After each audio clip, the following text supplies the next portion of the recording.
Good morning Pakistan की हाल चाल है मेरे सज्जना मित्रा ते बेलियां दा। अज जनाब काफ़ी ज़्यादा दोस्तों के बहुत ज़्यादा मैसेज जोड़े ने उन्हों का मैं शुक्रगुजार हाँ। मैं कोशिश करना कि सारिਆਂ ਦੇ मैसेजों में जवाब दें, लेकिन दिते नहीं जाते। लेकिन जिमें जिमें टाइम मिलता है आप उन्हें जवाब देने। काफ़ी सारे दोस्तों के मैसेज सन कि तुसी जिहड़ा ना 7 शाट पिस्टल नूं बहुत ज़्यादा प्रमोट करते जे, उनका कहते जे 14 शाट वाले पिस्टल 7 शाट च वरायटी नहीं है, 14 शाट पिस्टल के वरायटी काफ़ी आ जाती है। उनके 9mm के भी आ जाते हैं, 30 बोर भी है।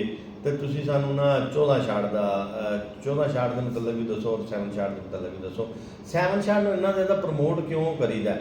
प्रमोट करना मकसद नहीं होंदा। मकसद ये है कि जिहड़ा पिस्टल जिंदी गिरफ्त मजबूत है, जिहड़ी जिहड़ी क्वालिटी इहदे है, मेरा काम है वो दसनी।